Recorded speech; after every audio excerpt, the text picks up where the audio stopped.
الرحمن الرحیم۔ السلام علیکم، میرے چینل میں آپ کا استقبال ہے۔ آج کی یہ ویڈیو 8ویں جماعت کی کتاب اپنی زبان کا سبق نمبر 10 جو کہ ایک نظم ہے شبنم، اس کو کریں گے ہم آج۔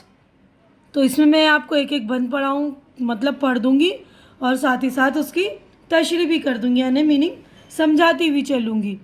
تو میں پڑھ رہی ہوں ایک بند، تو آپ سن لیجئے گا دھیان سے۔ کیا یہ تارے ہیں زمیں پر جو اتر آئے ہیں، یا وہ موتی ہیں جو چاند نے برسائے ہیں؟ کیا وہ ہیرے ہیں جو صحرا نے پڑے پائے ہیں؟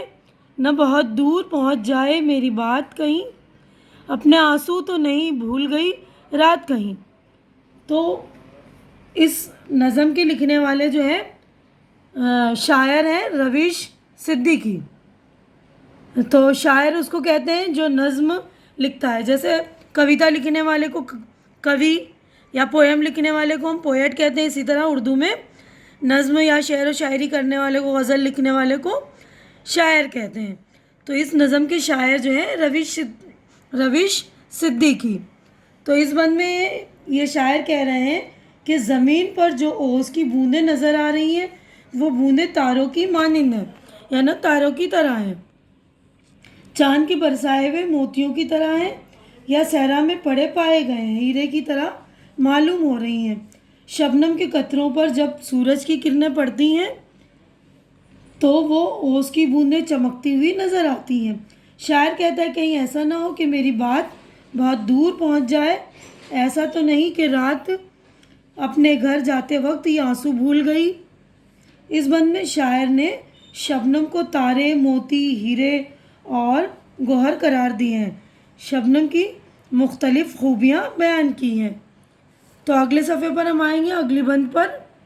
تو اگلے بند میں دیکھیے، یہ کہانی بھی سنائی ہے زمین نے اکثر، کہکشاں جاتی ہے جب پچھلے پہر اپنے گھر، پھینکتی جاتی ہے ہنستی ہوئی لاکھوں گوہر، اور ہر صبح کو یہ کھیل رچا جاتا ہے، ان کو خورشید کی پلکوں سے چنا جاتا ہے۔ تو اس بند میں شاعر کہہ رہے ہیں کہ زمین پہ گرتی ہوئی اوس اور زمین میں جذب ہوتی ہوئی اوس کو دیکھ کر ایسا معلوم ہوتا ہے کہ زمین یہ کہانی سنا رہی ہے کہ رات کے آخری حصے میں جب کہکشاں یعنی جو ستاروں کا جھرمٹ ہوتا ہے، یعنی ایک ستاروں کے پورا ایک گروہ بولنا چاہیے، ایک گروپ، ستاروں کا جو ایک گروپ ہوتا ہے، جب وہ اپنے گھر واپس لوٹتی ہے تو خوش ہوتی ہوئی ہنس ہنس کر راستے میں باتیں کرتی ہوئی جاتی ہیں اور لاکھوں موتی پھینکتی ہوئی جاتی ہیں، اور ہر روز یہ کھیل کھیلا جاتا ہے۔ صبح ہونے پر اوس کی ان بوندوں کو سورج کی پلکوں سے چنا جاتا ہے، یعنی سورج کی گرمی پا کر شبنم کی بوندیں جو ہے غائب ہو جاتی ہیں۔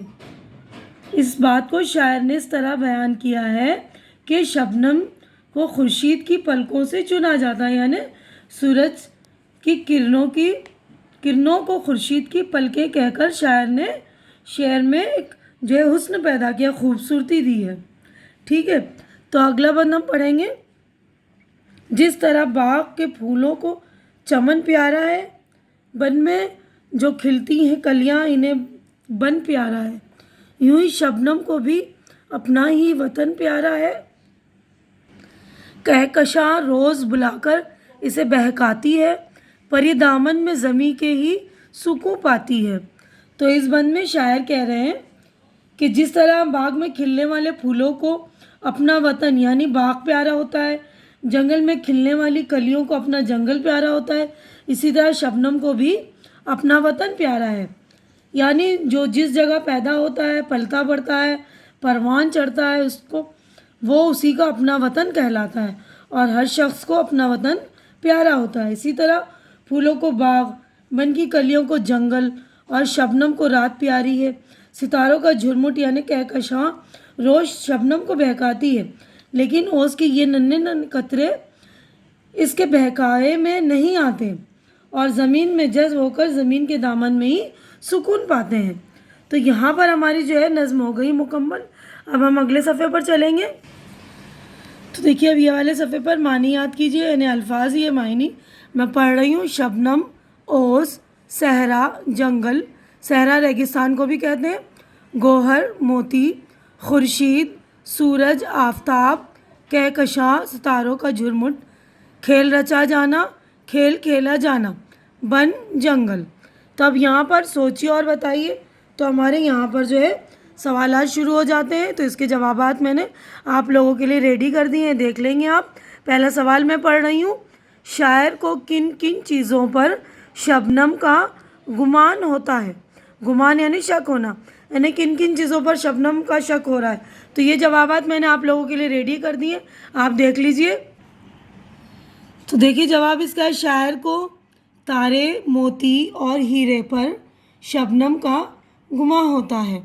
دوسرا سوال ہے، شبنم کو رات کے آنسو کیوں کہا گیا ہے؟ شبنم رات کے آخری حصے میں پڑتی ہے۔ صبح کے وقت اوس کی ننھی ننھی بوندیں پیڑ پودے کے پتوں پر آنسو کی طرح معلوم ہوتی ہیں، اس لیے شاعر نے شبنم کو رات کے آنسو کہا ہے۔ تیسرا سوال ہے، زمین نے شبنم کے بارے میں کیا کہانی سنائی؟ زمین نے شبنم کے بارے میں یہ کہانی سنائی کہ رات کے آخری حصے میں جب کہکشاں اپنے گھر لوٹتی ہے تو خوش ہو کر لاکھوں موتی بکھیرتی چلی جاتی ہے۔ صبح ہونے پر سورج کی گرمی پا کر یہ قطرے غائب ہو جاتے ہیں۔ کہکشاں کے لاکھ بہکانے پر بھی شبنم کے قطرے زمین میں جذب ہو کر ہی سکون پاتے ہیں۔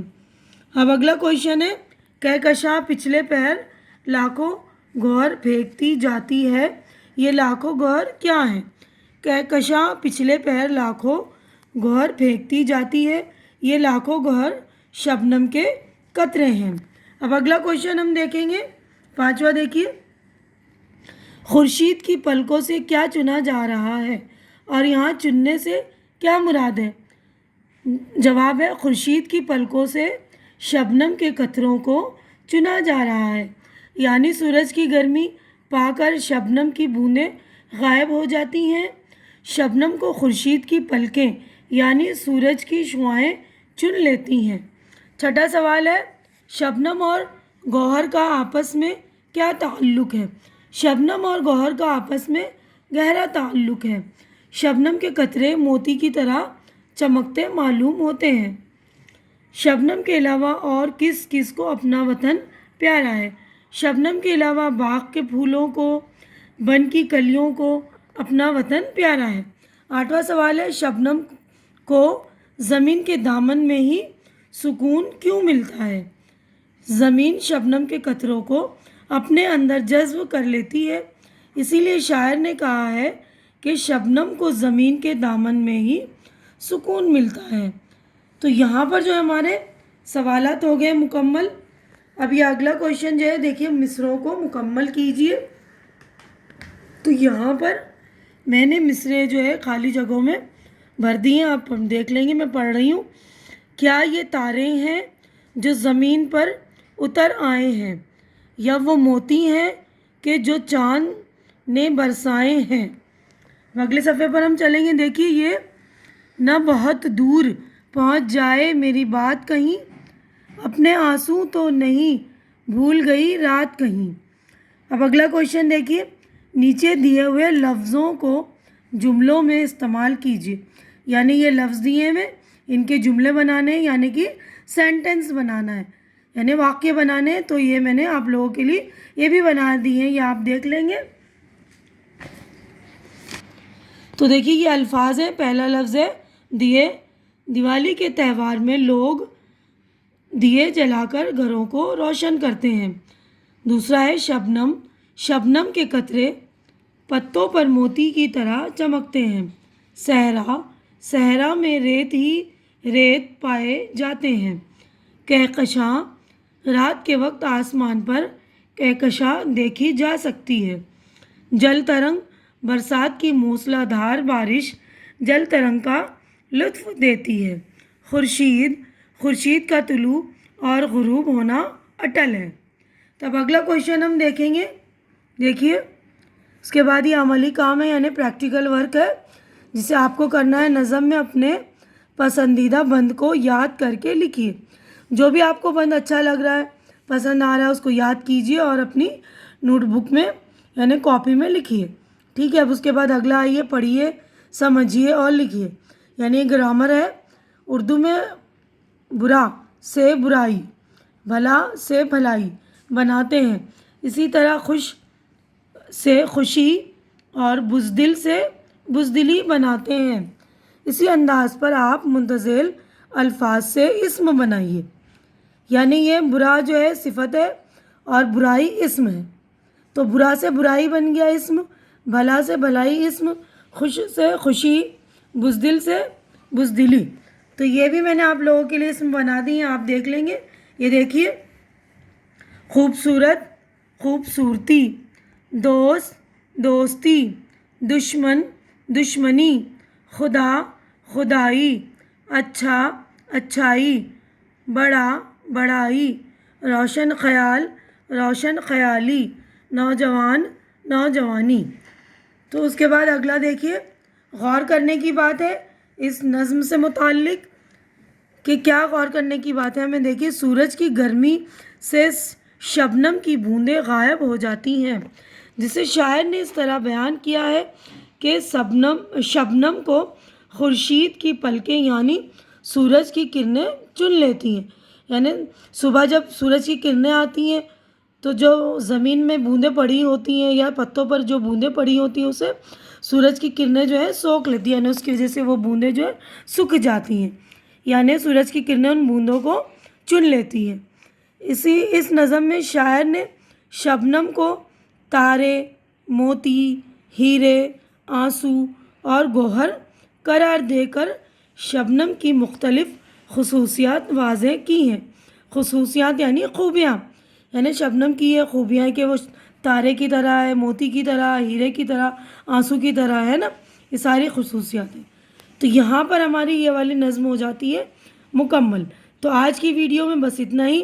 اگر میری ویڈیو اچھی لگ رہی ہے تو اسے لائک کیجیے, جو ضرورت مند بچے ہیں ان کے درمیان شیئر کیجیے, اور میرا چینل سبسکرائب کریے اور میرا حوصلہ افزائی کیجیے. اللہ حافظ.